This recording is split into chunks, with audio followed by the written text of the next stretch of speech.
Deus hoje, querido. O que você tem para falar ao Senhor nesta noite? Lembra que esse tempo de canção também é um tempo de você poder falar com Deus, expressar aquilo que vai no seu coração. Nós estamos aqui para auxiliar debaixo da graça do Senhor. Deve dizer, Senhor, meu coração está tão apertado hoje. Fale com Ele. O que você tem a falar, a pedir, a ministrar? Essa é a nossa oportunidade. Aleluia.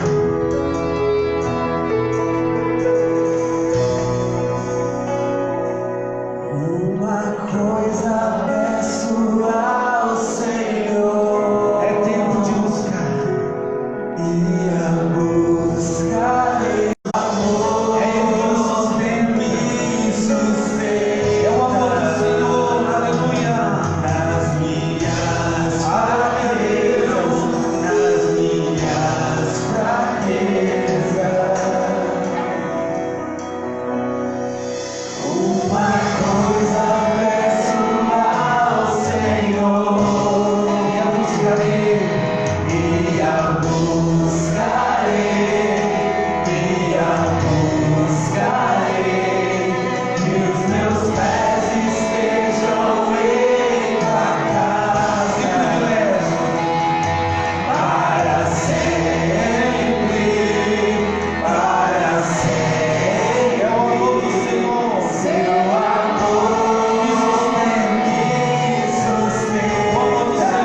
Levante a sua voz e comece a glorificar a Ele.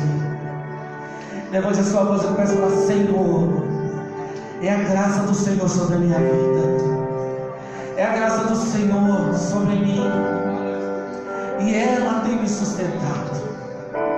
Pessoas têm falhado, sistemas têm falhado, acordos quebrados, mas o Senhor tem me sustentado. Coisas não têm acontecido da maneira que o meu coração desejaria ou deseja, mas o Senhor tem me sustentado. A tua graça, meu Deus, e a graça do Senhor é esse favor, querido, Deus de Deus. Eu te convido nessa noite a glorificar ao Senhor, dando a Ele a glória.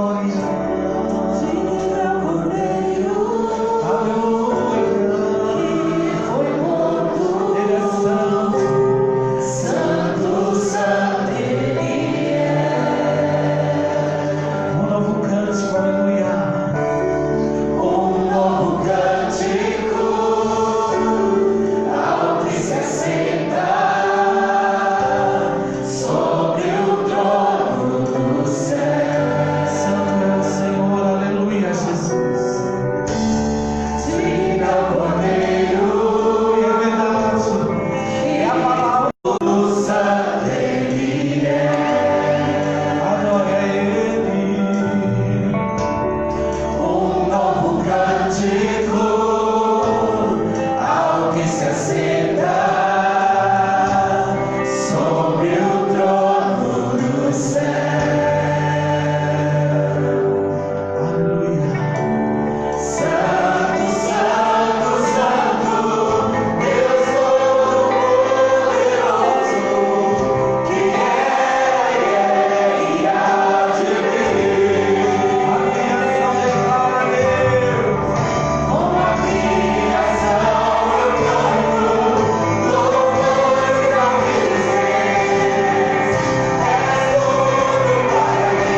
barreiras e cadeias são quebradas.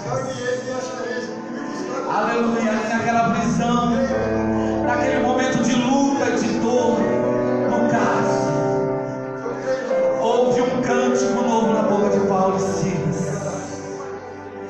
E aí, querido, as cadeias foram quebradas naquele lugar. Toda a situação foi transformada, porque houve um cântico naqueles lábios, houve adoração e todos puderam ser abençoados.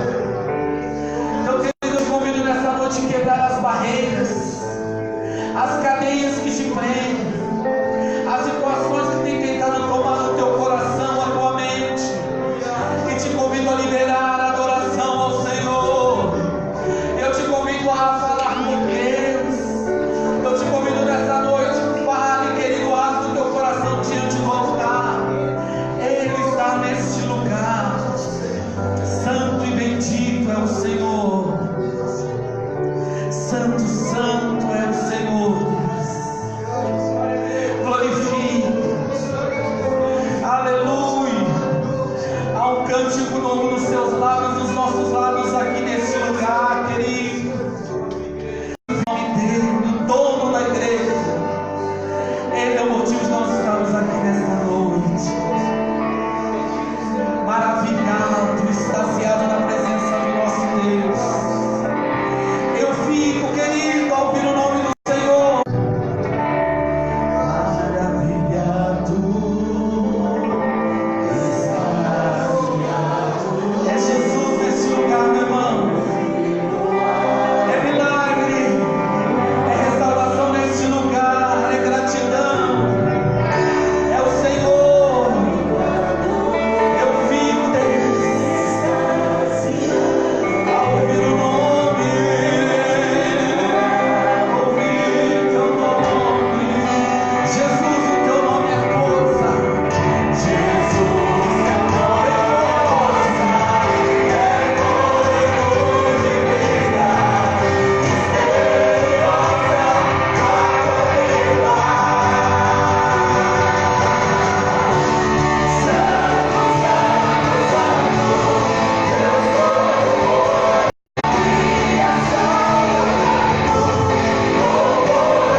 Aleluia, santo é o Senhor. Como é bom, meus irmãos, às vezes nós negligenciamos, né, o privilégio de estarmos juntos. Alguns irmãos hoje estão por algum problema, mas às vezes a gente não vem estar na comunhão por motivos, né? Então veja como é importante estarmos juntos, como igreja, orando, adorando e bendizendo o nome do Senhor. Convido o pastor Gilberto novamente para fazer oração pela vida do pastor, nesse momento da palavra. Oremos.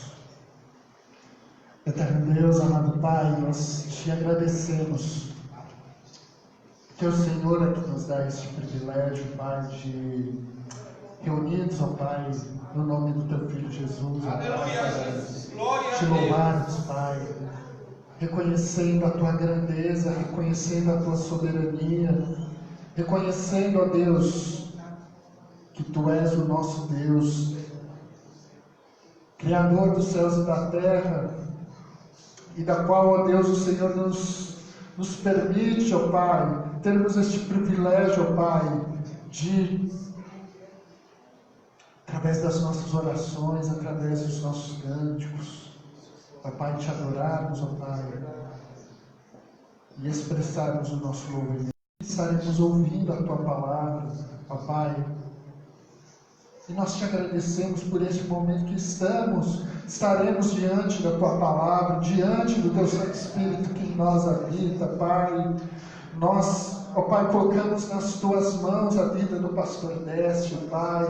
Nós, desde já, nós te agradecemos, ó Pai, na certeza, ó Deus, de que a palavra, ó Deus, que o Senhor colocou no coração do teu servo, ó Pai, seja vindo diretamente ao trono, do teu trono de graça, ó Pai, e diretamente às nossas necessidades, ó Pai, para que possamos, ó Pai, crescer na graça e no conhecimento do Senhor, ó Pai. Que não seja o teu servo falando, mas sim o teu Santo Espírito, ó Pai, ministrando, ó Deus, aos nossos corações, mais uma vez nessa noite. E nós te agradecemos porque sabemos que a tua palavra, ela não foi o propósito pela qual ela foi enviada, Pai. E nós desde já te agradecemos, Pai, porque podemos sentir, ó Deus, a presença do teu Santo Espírito, a tua presença neste lugar. E nós te louvamos e te agradecemos por esse momento tão especial, Pai, em que podemos, ó Deus, ouvir a tua palavra com liberdade, Pai. É no nome de Jesus que nós oramos, te louvamos e te agradecemos por tudo. Amém. E graças a Deus. Obrigado, a igreja pode se assentar.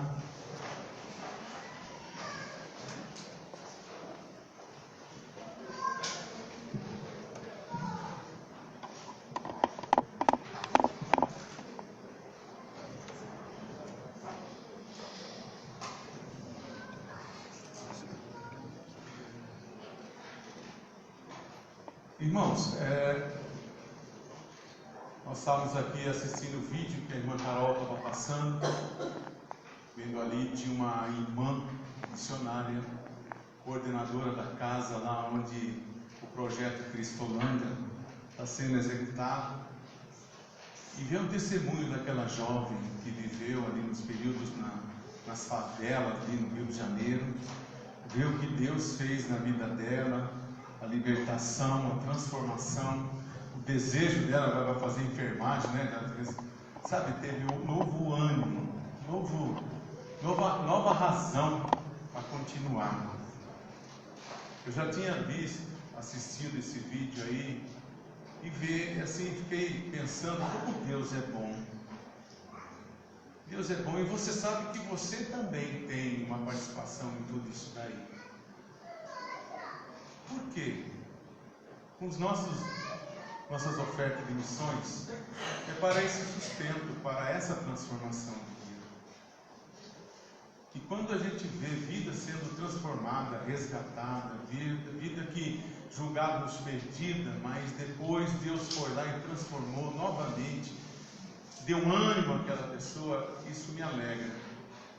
E ao mesmo tempo que me alegra, eu volto a pensar no sustento dessa obra. Por isso que nós temos campanha, missões mundiais. Ele disse, se cada batista, o alvo, se não me engano, aqui é mais do que 17 milhões e meio, o nosso aqui, mas mundiais era maior. Mas que seja isso daqui, eu falo para você assim, ele disse, se cada batista ofertar, cada crente batista ofertar 25 centavos para missões mundiais ou missões nacionais, esse valor é superado. Se cada crente batista ofertar 25 centavos, irmão. Aqui na nossa região nós começamos a trabalhar sempre com uma igreja missionária, sempre lutando com missões. Eu lembro do meu tempo que eu estava aqui, que eu comecei a frequentar a igreja, a irmã Beth era a primeira promotora de missões aqui. Né? Você lembra, irmã, a briga para nós darmos ali, ofertarmos R$100, lembra disso aí? Eu lembro que o pastor Ana falou assim, viu, convida 10 irmãos aí que são fiéis, você passa recado, a gente manda para missões. Eu lembro disso aí, R$100. Aí depois eu fui convidado para frente, fizemos também a nossa parte ali. Depois da nossa parte veio o pastor Ramiro, que a irmã Cristiana também fizeram a parte deles, e hoje está a irmã Carol. Né? Ela faz questão de dizer que é Caroline, não é Carolina. Né? Até não está aí, senão já estava falando para mim. Está aí, bebê? Tá aí. Não está, né? Mas isso é por quê? Por quê, meus irmãos? Deus não precisa de mim nem de você. Ele é Senhor do ouro e da prata. Amém ou não? Amém. Mas Deus está dando uma oportunidade para mim e para você, para nós investirmos nesse projeto. Deus podia fazer assim, ó, tirava todo mundo da rua. Um mover da mão de Deus, um piscar do olho de Deus, aquele povo não existiria mais Cracolândia. Mas existe, para que eu e você possamos também ser transformados. Existem essas situações para que nós possamos ser despertados para vivermos o amor que Deus realmente quer que nós vivamos. Então eu te convido a abrir a sua Bíblia hoje no Evangelho de Lucas, capítulo 10. Lucas, capítulo 10. É uma passagem também bem conhecida.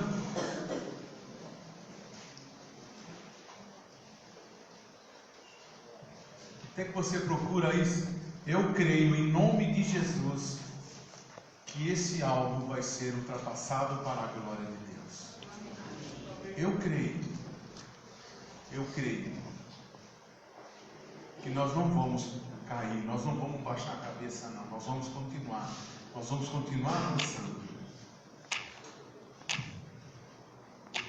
Lucas 10, do 25 ao 37.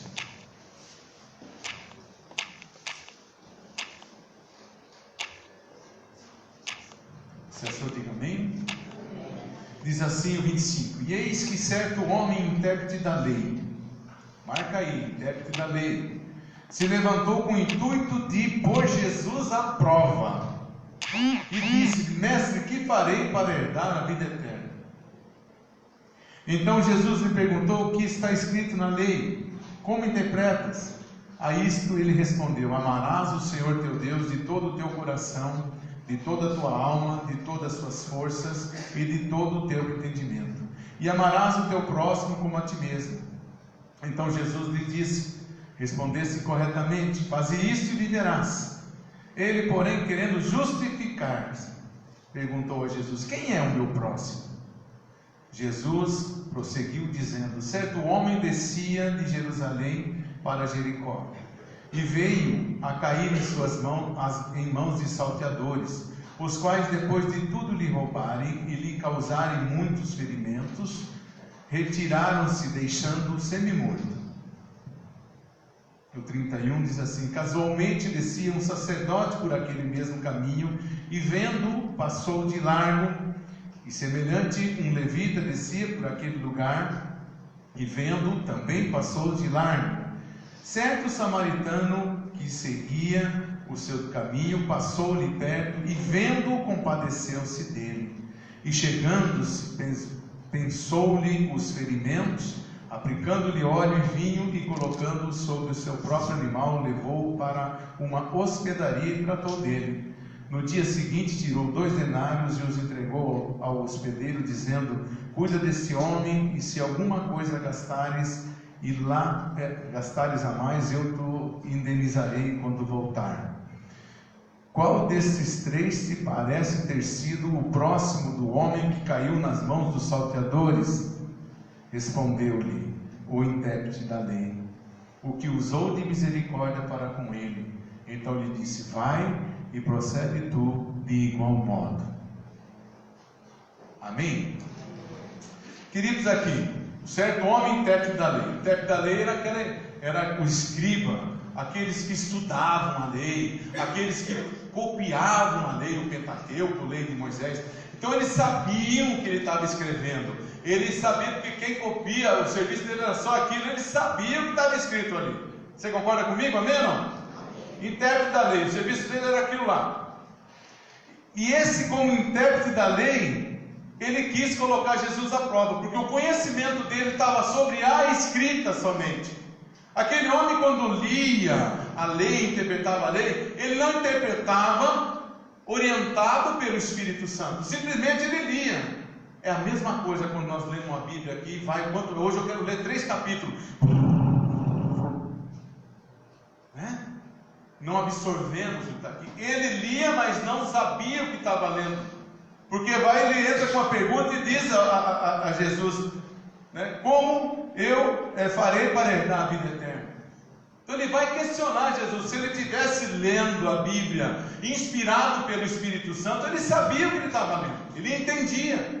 Mas ele vai lá para testar Jesus e pergunta para ele: como eu faço para herdar a vida eterna? Aí Jesus responde, né? Diz a ele: o que está escrito na lei? Você não é intérprete da lei? Você não sabe o que está escrito? Aí ele volta, olha só, estava escrito lá que amarás o Senhor teu Deus de todo o teu coração, de toda a tua alma, e de todas as tuas forças, e de todo o teu entendimento, e amarás o teu próximo como a ti mesmo. Muitas vezes nós lemos a palavra, nós consumimos a palavra, mas nós não vivemos aquilo que está escrito, a orientação que o Senhor está dando para nós, está dizendo aqui para nós. E aqui Jesus responde para ele: amarás. Ele mesmo responde: amarás o teu próximo como a ti mesmo. Ele sabia que tinha que amar o próximo. Eu queria só entender assim, que a igreja percebesse o que ele estava fazendo ali. Ele lia, não entendia, e Jesus fala: ama teu próximo. Então quer dizer, ele era uma pessoa que não conseguia ver o próximo, a necessidade do próximo, não conseguia ver tudo aquilo que os próximos dele estaria vivendo. Aí Jesus vai lá e coloca, ele pede para Jesus: quem é o meu próximo? Aí Jesus vai para a parábola. Ele usa lá um sacerdote que está descendo de Jerusalém até aquele lugar, estava vindo ali, mais ou menos até Jericó. Era uma distância mais ou menos de 1000 metros a descida, porque Jerusalém está no alto, e ele vai descendo. Os caminhos naquela época eram estreitos, e os ladrões costumavam ficar por ali para poder assaltar os viajantes. E esse sacerdote, conhecedor da lei, hein? Sacerdote era aquele que fazia o sacrifício no templo, conhecedor da lei, ele passa ao largo. Jesus coloca e diz aí: olha, uma pessoa semelhante a você, conhecedor da lei, ele simplesmente passa longe daquela pessoa que está ali no chão caído. Aí ele usa como segundo exemplo o levita. O levita, ele não era somente para tocar instrumento no templo. O levita era quem fazia a limpeza, né, dos animais que eram sacrificados, quando era queimado, a gordura que sobrava, a cinza que sobrava. A limpeza do templo era tudo os levitas que faziam isso. E esse levita também tinha um compromisso dentro do templo para não perder para não se tornar impuro. Eu creio, tanto o sacerdote quanto ele passaram de longe, mas eles estavam voltando do serviço do templo, meus irmãos. Estavam voltando, e já tinha terminado ali, era 24 turnos durante o ano. E o turno ele começava no sábado de manhã, aliás, terminava no sábado de manhã e começava no sábado à tarde. Era uma semana que eles ficavam ali no templo. E esses homens estavam voltando para não se tornarem impuros. Eles passaram de lado, de longe, não quiseram nem ver, com medo de se tornarem impuros, porque quem tocava em morto, ele devia ficar 7 dias ali, resguardado, longe, não podia tocar em nada, porque eram 7 dias da purificação dele. Então eu creio que eles viram aquele homem semi-morto, simplesmente deixaram quieto e foram embora. Mas era um conhecedor da palavra, sabiam: ama o próximo como a ti mesmo. Eles sabiam que isso aí era um mandamento de Deus, eles compreendiam isso, mas eles não viviam isso. Aí passa o samaritano. Jesus usa, vamos colocar, o maior inimigo do judeu ali. Samaritano viviam na Samaria. Quando foram lá para o rei da Síria, o que ele fez? Ele trouxe colonizadores da Síria para cá, misturou com o samaritano, gerou os samaritanos, que ali praticamente se misturaram com as mulheres. Ali ficou um povo impuro, porque o judeu é o seguinte: judeu casa com judia, judia casa com judeu, e não tem nada disso, tem que ser uma raça pura, porque se tiver qualquer misturança, um judeu casar com um italiano, com um espanhol, já não serve mais, já não é mais considerado como judeu. E o samaritano, eles olhavam o samaritano, inclusive por eles ter feito um templo lá em Samaria. Lembra da mulher samaritana? Dizem que aqui no Monte Gerizim, Jesus fala: não vai ser somente aqui que não vai precisar, eu quero adoradores que me adorem em espírito e em verdade. Não é aqui, não é lá em Jerusalém, o lugar próprio de adorar a Deus, mas você tem que adorar no seu coração. Ele está dizendo lá E aqui, por ser samaritano, por ter feito um tempo também, os judeus criticavam eles, tinham eles como inimigo. E olha quem dá o maior exemplo ali: o inimigo, o samaritano. Então Jesus usa aquele homem que veio, não se importou se ele estava morto ou não estava, ele foi lá ver. Ele está morto? Deixa eu ver aqui. Foi lá, não, ele está respirando um pouquinho. Então pegou o óleo, pegou o vinho, tratou das suas feridas, cuidou deles, empachou, pegou aquele homem, colocou no seu animal que ele estava transportando, que estava servindo de transporte para ele, colocou aquele homem que estava semi-morto em cima do seu animal, carregou ele praticamente até uma hospedaria, chega na hospedaria, dá 2 denários lá para o hospedeiro. 2 denários, irmãos, 1 denário era o valor de um mês de trabalho. Ele deixa 2 denários ali para que cuidasse daquela pessoa que ele não conhecia, não sabia de onde ele tinha vindo, não sabia quem era. Ele foi lá e investiu, e ainda disse para o hospedeiro, falou: olha, se faltar eu passo aqui depois e acerto com você. Se faltar, eu te dou aqui o que você for necessário gastar com ele. Pode gastar que eu garanto que eu pago. Tá? Uma pessoa aqui que a gente não conhece. Eu estava pensando nessa passagem hoje. Sabe quando nós mandamos oferta, que a gente faz o propósito com Deus de ofertar para missões, nós estamos ofertando, mandando oferta para pessoas que a gente nem conhece, nem sabe quem é. Nós nem sabemos quem é.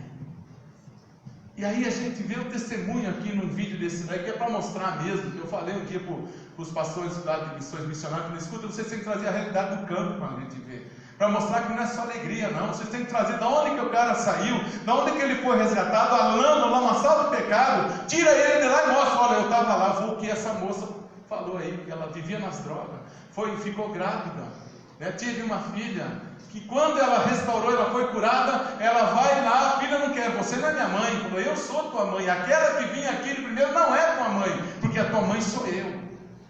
Aí sim ela era mãe. Então quando eu vejo isso aí, somente quem vive isso que pode ter uma opinião certa. Por quê? Olha, aquele samaritano, alguém que não conhecia a palavra de Deus, não frequentava o templo, não participava dos sacrifícios ali no templo, esse homem que não tinha o conhecimento, ele foi e investiu naquela vida. Sendo que o sacerdote e também o levita que viviam nisso aí, não levantaram uma palha, dizer assim, para socorrer aquele homem que estava caído. Então traz para mim, traz para você. Pensa, se tivesse alguém de vocês, um filho, um irmão, um pai, um marido, na rua, por causa da droga, pensa, você ia colocar a sua cabeça no travesseiro e ia dormir? Você ia descansar? Pensa bem. Ou você ia estar ali orando para que Deus dê direção naquele caminho? Você estaria orando para que Deus levantasse alguém que pudesse ir lá e falar do amor de Deus a ele ou a ela para tirá-lo das ruas? Você não faria isso? Porque só quem vive isso, meu irmão, sabe o que é. Só quem vive, só quem está ali participando dia a dia com um dependente químico, com alguém que está longe de casa, alguém que está revoltado, essa moça foi abusada. Você sabe quantos jovens e adolescentes tem por aqui que foram abusados? Hoje são adultos revoltados, aqueles até que fogem de casa por causa de abuso. Você tem ideia? Eu falei um dia aqui que eu estava na Cracolândia, cheguei lá na missão, na Cristolândia, fui para a Cracolândia, o missionário Lodemir me levou: pastor, você quer ver como é que é? Eu falei: eu quero, vamos lá, saí com ele. Eu vi lá uma menina que se tivesse no máximo era 11 anos de idade, estava lá com a barriguinha, ela estava grávida, estava lá, na Cracolândia, e eu creio que ela estava grávida, não era da Cracolândia, mas estava jogada lá. Eu fico olhando para os meus filhos, meus netos, e olho e falo assim: Deus, como o Senhor é bom. Eu não perdi nenhum para a rua. Eu não perdi nenhum para o vício, para a droga, para a bebida. Pois até aqui o Senhor me ajudou.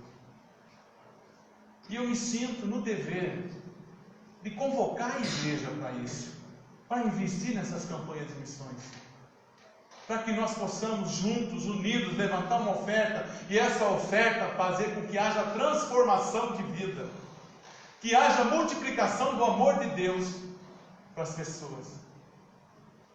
Mas que nós não tenhamos medo de fazer isso, mas confiemos no Senhor, para que tudo aquilo que nós investimos na obra de Deus não seja em vão, para que Deus nos devolva em dobro daquilo que nós fizemos.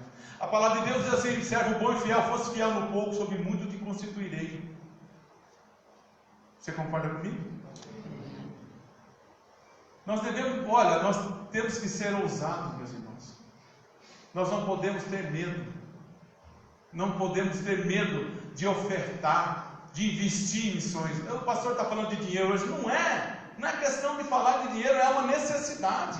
Essas obras só vão continuar, vidas vão continuar sendo resgatadas, se nós mantivermos isso aí. Você sabe quanto é para sustento da tua casa. Você sabe aquelas pessoas que estão lá.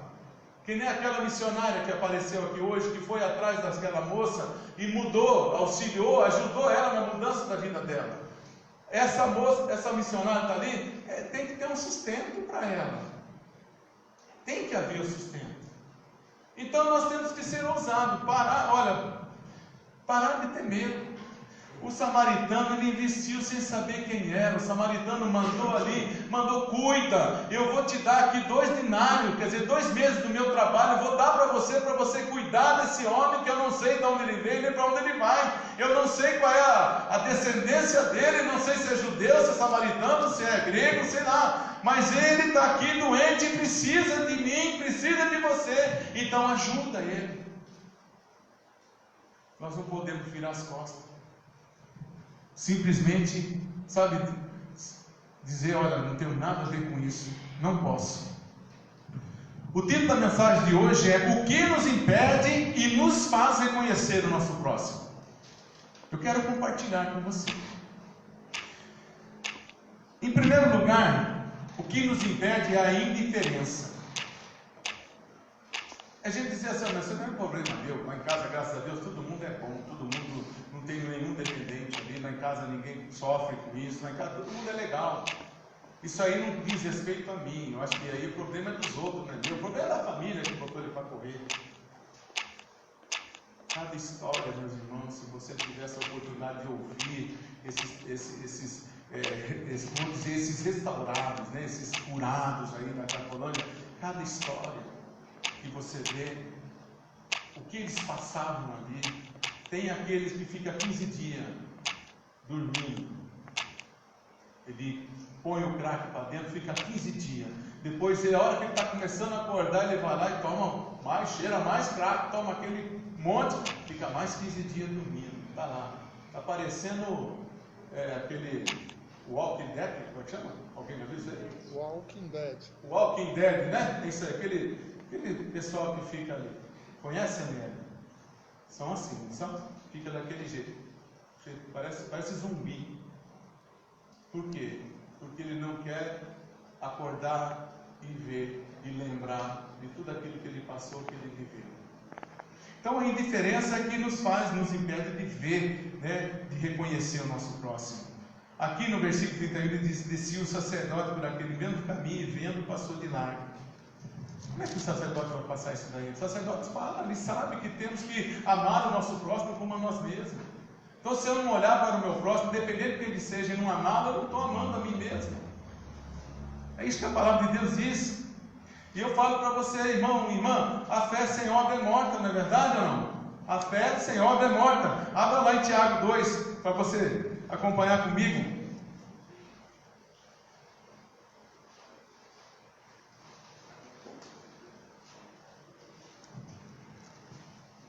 Tiago 2, do 14 ao 17, diz assim: meus irmãos, qual é o proveito se alguém disser que tem fé, mas não tiver obras? Por acaso semelhante fé salvá-lo? Se um irmão ou irmã estiver encarecido de roupas e necessitado de alimentos cotidianos, e qualquer dentre vós vos disser: ide em paz, aquecei-vos e fartai-vos, sem contudo lhe dar o necessário para o corpo, qual é o proveito disso? Assim também a fé, se não tiver obra, por si só é morta. Não adianta eu ver me compadecer daquilo e não investir, e não fazer nada para que haja uma mudança naquela situação. Nós devemos de pensar, meus irmãos, pensar nisso. A segundo lugar aqui, o que nos impede é a omissão. Quando nós nos tornamos omissos, passamos de largo, passamos distante daquela pessoa, daqueles problemas, simplesmente viramos as costas, nos omitimos daquilo, dizendo, isso daí também não me diz respeito. E diz respeito para mim e para você. Por quê? Na nossa região, ali nós moramos num determinado bairro, um determinado bairro. Se nós pregarmos a palavra de Deus, transformarmos vidas, fazer com que as pessoas se tornem tementes a Deus, aquele lugar vai se transformar. Onde o Senhor está, a mudança de vida, a transformação de vida. Então o inimigo não tem oportunidade de entrar ali. Não tem oportunidade de, sabe fazer o quê? De abrir uma biqueira. Você sabe que é biqueira, né? Biqueira é ali o ponto de droga. Então o inimigo não tem condições de fazer isso. Quando ele faz isso, não tendo condições. Quando ele tem condições, eles começam a agir na escola, na rua, aquelas crianças que brincam na rua. Então ele vai contaminando. Eles dão. Primeiro eles oferecem e dão. Depois eles começam a cobrar. Aí o filho chega para o pai e para a mãe, me dá aí, mãe, me dá um dinheiro para me comprar um doce, para me comprar um lanche, para me comprar não sei o que. A mãe vai dando. Só que tem uma hora, quando começa a sustentar o vício, ele começa a tirar coisa de dentro de casa. Começa a vender panela, faca, tesoura, celular, televisão, seja o que for, tudo para ele sustentar o vício. Quando ele não tem mais, porque a família vê e bota ele para correr, ou então chama atenção, fica de olho, não tem mais o que vender, ele vai aonde buscar o que vender? No vizinho, na sua casa, na minha casa. Pegar lá um micro-ondas que vale R$800 e vender por 10 para sustentar o vício dele. Então olha só a nossa responsabilidade. Nós não podemos estar no omisso, nós devemos de estar ali, olhando para aquele próximo, fazendo o que Deus nos manda fazer, cuidando.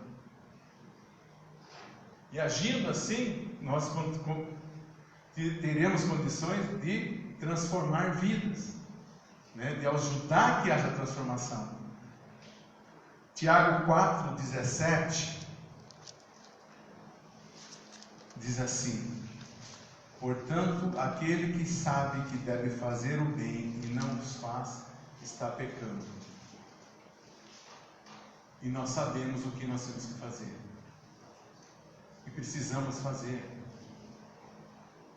Aí a Bíblia diz assim que o pecado nos afasta de Deus. E a Bíblia diz que o salário do pecado é a morte. Tudo porque nós sabemos o que devemos fazer e não fazemos. Olhar para o nosso próximo, independente de onde ele estiver. Olhar para ele com amor, amá-lo com amor. Em terceiro lugar, o que nos faz reconhecer o nosso próximo é a compaixão. É você ver um vídeo desse aqui, que está passando hoje aqui, e você se colocar no lugar daquela moça que estava vivendo uma droga. Compaixão é você viver o que ela está vivendo, é você sentir a dor que ela está sentindo. Compaixão é você se colocar no lugar dela e dizer, meu, e se fosse comigo, como é que seria isso aqui? O que eu posso fazer para mudar isso? O que eu posso fazer para mudar essa história? Compaixão é você querer que resolva aquilo, não medir esforço para que essa situação. Precisamos ter compaixão. Precisamos olhar para a situação, saber que essas situações existem e nós nos dedicarmos para que haja transformação de vida. Se importar com isso. Isso é verdadeiramente amar ao próximo. Muitas coisas hoje estão acontecendo porque o amor ao próximo tem se esfriado. Primeiramente, nós olhamos para o nosso próximo como um rival, como alguém que está competindo conosco, alguém que quer pegar o nosso lugar, alguém que quer assumir algo que é nosso. E não é isso. Sabe por quê?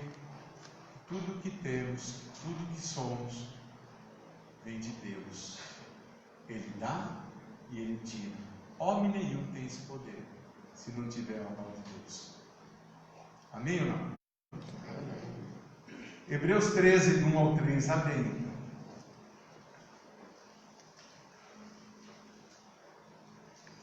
O autor de Hebreus, o que ele fala para nós?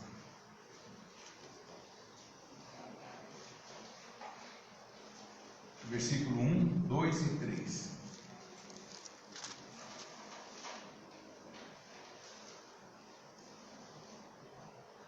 Ele diz assim, olha, seja constante o amor fraternal. Não somente um momentinho, não somente quando você está aqui na igreja, mas em todo o tempo, aonde você estiver. Seja constante esse amor fraterno, amor de família, amor de pai, amor de irmão, amor de mãe. Olhar para as pessoas e amá-las verdadeiramente, olhar para elas, se portar com elas, sabe, cuidar delas. Aí o 2 diz assim, não negligencieis a hospitalidade, pois alguns praticando-a sem saber acolheram anjos.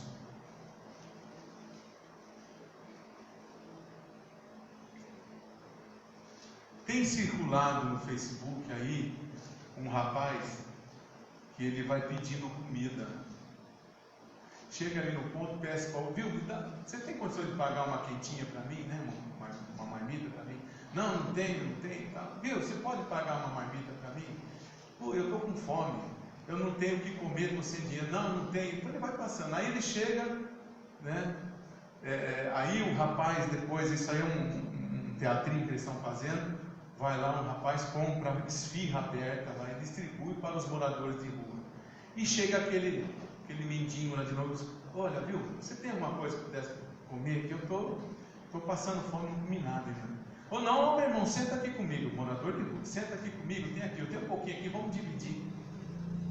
Divide com ele, aí ele vai no outro, é a mesma situação, vamos dividir, nós somos irmãos, nós estamos aqui na rua, nós estamos no mesmo barco, fica tranquilo, vamos dividir isso aqui. Irmãos, eu vejo aquilo lá e falo, como nós somos duros. E quem está lá na rua faz isso, o que nós não podemos fazer? Não negligencieis, pois alguns praticando não acolheram o anjo. Às vezes você está dando a sua oferta, você está ali ofertando para um anjo de Deus, onde Deus está tirando uma prova sobre mim, sobre você. Eu quero ver até que ponto é a fidelidade do pastor Décio, até que ponto é a fidelidade a mim do pastor Nilton, do irmão Claudolito, do irmão Nivaldo, do irmão Júlio. Olha o que eu fiz para ele, eu quero ver até onde vai a fidelidade dele para comigo. Quando eu digo, ama o teu próximo como a ti mesmo. Amar não é só chegar, abraçar e beijar, eu amo você. Não é só isso. Amar é você olhar para ele, é você se interessar por ele, é você cuidar dele, é você orar para ele, é você querer o melhor para ele, para o teu próximo. Isso é amar. E o 3 está dizendo aqui, lembrai-vos dos encarcerados como se presos com ele, dos que sofrem maus tratos. Lembra daquele que foi abusado, lembra daquele que está maltratado, daquele que está jogado, aquele que está ali sem esperança nenhuma. Lembra dele. Lembra. E nós precisamos lembrar, meus irmãos. Nós não podemos ficar simplesmente, sabe, aceitar o que tem e nos tornarmos omissos, nós simplesmente nos tornarmos indiferentes. Nós temos que agir, que dizer assim, Senhor, eis-me aqui, Pai. O Senhor tem feito tanta coisa na minha vida, o Senhor tem me sustentado em tudo, lá em casa não tem faltado, o pão de cada dia o Senhor tem me dado. Pastor Nilton, nós vamos fazer a campanha do papel higiênico. Alguém lembra disso aí ou não? Eu quero ver se eu vou levar essa semana. Essa semana não vai porque eu vou dar essa oportunidade para a igreja, mas semana que vem eu vou levar o papel higiênico na Cristolândia. Se você não trouxe a sua oferta do papel higiênico ainda, viu, meu irmão? Dá uma forcinha, um saco, um pacote de 64, R$35. 64 rolos. Se você quiser ir fala com o pastor Nilton aqui, você faz essa reserva, R$35. Junta 2 e faz R$17,50 cada um. Juntem 3, juntem 4, dá lá 64 rolos. Nós não podemos simplesmente ficar quieto e dizer, olha, não estou nem aí mais. Não é assim. Nós temos que nos importar. Eu garanto que lá em casa não falta papel higiênico, eu sei que na sua casa também não falta. Lá tem sempre papel higiênico. Tá? O que podemos fazer? Entender que tudo que temos não é somente para nós, mas para dividirmos para aqueles que estão passando por necessidade. Em 1 João, capítulo 3, do 17 ao 18, diz assim: ora, aquele que possuir recursos deste mundo e vir a seu irmão padecer necessidade e fechar-lhes o seu coração, como pode permanecer nele o amor de Deus? Como pode? 1 João 3, do 17 ao 18. Aí o 18 diz assim: filhinhos, não amemos de palavra, nem de língua, mas de fato e verdade. Amar o nosso próximo de fato e verdadeiramente. Não só eu amo o meu próximo, eu amo o meu próximo, mas quem ama cuida, tá? E é uma responsabilidade que Deus deu para mim e para você. E eu quero concluir essa mensagem pedindo para que você abra a sua Bíblia em Mateus 25.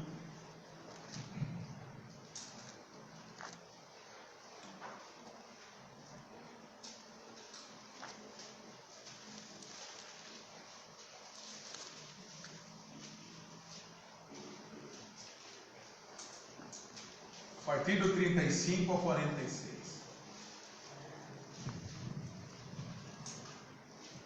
A palavra de Deus diz assim: porque tive fome, eu tive sede, era forasteiros, estava nu, enfermo, preso. Então perguntarão os justos: Senhor, quando foi que te vimos com fome e te demos de comer, ou com sede e te demos de beber? E quando te vimos forasteiros e te hospedamos, ou nu e te vestimos? E quando te vimos enfermo ou preso e te fomos visitar? O rei respondendo lhes dirá: em verdade vos afirmo que sempre que fizesse a um desses meus pequeninos irmãos, a mim o fizesse, a mim deixasse de fazer. E irão esses para o castigo eterno, porém os justos para a vida eterna. Amém? Essa é a palavra de Deus. Não é o pastor Décio que está falando, não. Você viu aí agora? É para você abrir em Mateus 25. Você abriu e leu, a palavra de Deus está dizendo isso. Deus colocou isso no meu coração para mim falar com você aqui nessa noite. Para você ouvir, para você, sabe, confiar no Deus da nossa provisão, daquele que cuida de nós, aquele que põe o pão de cada dia sobre a nossa mesa. Você confiar nele, não tenha medo de fazer falta para você, mas invista na obra de Deus. Faça aquilo que Deus colocou no teu coração. Amém? Então feche os seus olhos. Amado Deus, nós somos gratos, Senhor, pela tua palavra. Pedimos, Senhor, que ela venha realmente tocar em nossos corações, edificar nossas vidas, para que possamos também, ó Deus, ser despertados, Pai, para o amor ao nosso próximo. Sabemos, Senhor, que está difícil, a vida está difícil, a nossa economia está difícil, muitos estão desempregados, mas eu creio na tua provisão, porque eu creio, Senhor, que jamais o Senhor vai deixar de cuidar de um servo teu. Por isso eu peço em nome de Jesus, aumenta a minha fé e a fé da tua igreja, para que ela possa, nós possamos descansar no Senhor e entender que tudo que temos e que somos vem de ti. Nos abençoe, Senhor, nos guarde, nos livre, mas também, Senhor, que sejamos despertados para que tudo que temos não é nosso, mas sim o Senhor nos deu para abençoar outras vidas também. Então, em nome de Jesus, que nós oramos e agradecemos a Ti. Amém, Senhor. Amém? Nós temos alguns avisos. Já passou tudo. Hoje tem cantina missionária. E sábado que vem temos o café do GIF, que vai ser ali no Sassafrás. R$45 por pessoa, a partir das 9, a partir das 8 horas. É o GIF, o Grupo da Idade Feliz, mas se algum dos irmãos quiserem ir também, pode ir passar esse tempo lá, à vontade, passar esse tempo de comunhão. Amém? Amém. Fique em pé então, igreja. Vamos orar.